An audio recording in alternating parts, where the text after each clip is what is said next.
23h57. C'est l'heure à laquelle je suis rentré cette nuit-là. Il faisait froid et sec, un vent glacial caresse ma joue, et pourtant j'étais dans ma voiture. Une Ford Fiesta rouge pâle, louée car j'étais en plein dans mes études supérieures et je n'avais pas le moyen de m'en acheter une moi-même. Plus loin, la voiture commençait à ralentir, le moteur forçait, les phares scintillaient.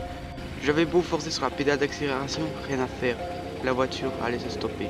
Pour ne pas mourir de froid, j'ai décidé de m'arrêter histoire que le chauffage continue de chauffer la voiture, qui elle était gelée.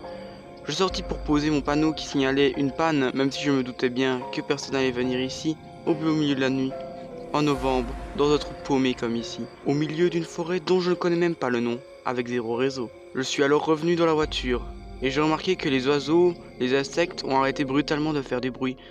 Seul le bruit du vent dans les branches et les buissons se faisait ressentir. Je décide d'ignorer, comme si rien ne s'était passé, mais le doute est présent. Je rentre dans la voiture, prends le plus de tissu possible pour avoir un minimum chaud, et je m'endors.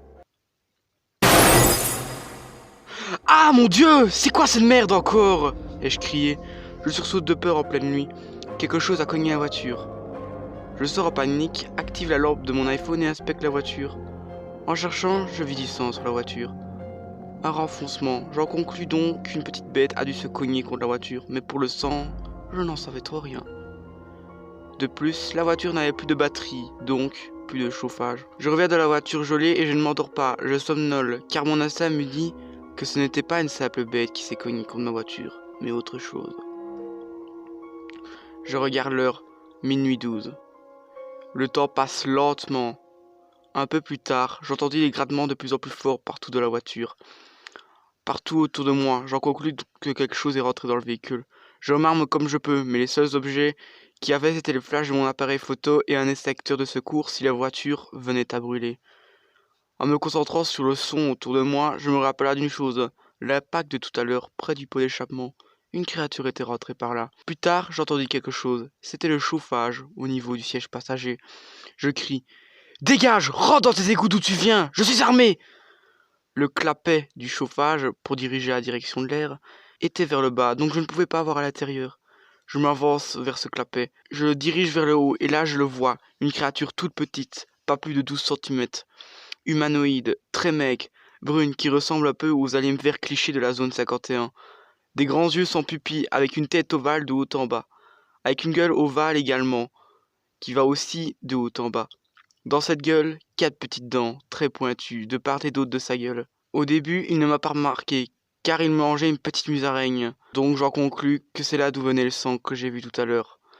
Alors je me retourne calmement, pétrifié par la peur, je prends l'extincteur en main, je vise et je prends une grande respiration, et je frappe. Le dernier coup était si violent que l'extincteur est resté accroché dans le creux que j'avais créé. Soulagé, je m'affale donc dans le fond de mon siège, où je dormais, pensant être sorti d'affaire, mais je vis ce petit bonhomme marcher vers moi, sur l'extincteur qui était resté accroché. Arrivé au bout, il me saute dessus, mais au dernier moment, je prends mon iPhone et prends une photo pour l'aveugler avec le flash. Il tombe à terre et se débat sur lui-même, il n'a pas l'air de bien supporter la lumière. Alors je reprends l'extincteur et le frappe à nouveau de toutes mes forces. Du sang gicle partout, mais je ne le remarque même pas. Je regarde avec la lampe de poche de mon iPhone à terre pour voir s'il est bien mort. Mais soudainement, une douleur affreuse me prend par les pieds. Une douleur qui vous donnerait envie de vite mettre fin à vos jours. C'étaient mes pieds écrasés, broyés. Il m'avait mordu la jambe et son venin a eu le même effet qu'une anesthésie. Donc, ce que j'ai frappé n'était pas lui, mais bien moi. J'étais peut-être pris par la peur, mais je cherchais encore à l'éliminer. Il était alors encore quelque part dans la voiture, mais où? Je me tais pour pouvoir l'entendre, avec une douleur insupportable. Après quelques secondes, je sens quelque chose qui me chatouille l'arrière du crâne. Je me grappe, pensant que ce n'est qu'une vulgaire démangeaison. En ramenant ma main vers moi, j'ai vu du sang, beaucoup de sang. Avec mon téléphone, j'ai pris une photo de l'arrière de ma tête et j'ai regardé. Un trou dans ma chair. Voilà ce que j'ai vu. Ce truc avait grignoté l'arrière de ma tête. Pris par la peur, je sors hors de la voiture et je cours. Enfin, je rampe. Je sentais mon sang qui se vidait de mon corps.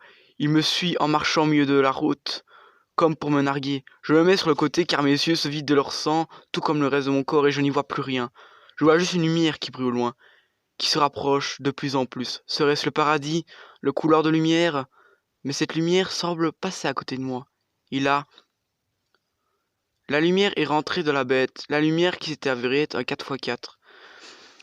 La lumière s'est stoppée, des gens sont sortis pour regarder ce qui s'est passé, mais la bête avait malheureusement disparu. Ils m'ont vu ensuite et ils m'ont embarqué direction les urgences.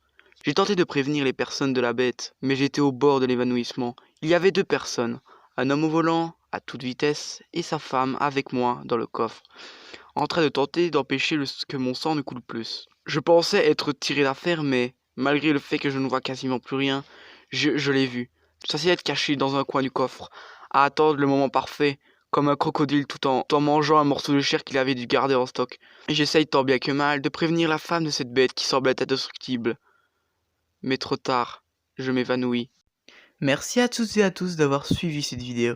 J'espère que vous allez partager, la liker et vous abonner à la chaîne, car cette vidéo m'a pris beaucoup de temps au montage et à la création. Et pour ceux qui se demanderaient, cette vidéo rentre totalement dans mon type de vidéo, les podcasts. N'hésitez pas à regarder une des vidéos qui apparaît à votre écran ou à vous abonner à la chaîne avec le bouton qui apparaît. J'essaierai à l'avenir de faire plus de podcasts horreur. Et surtout, détendez-vous.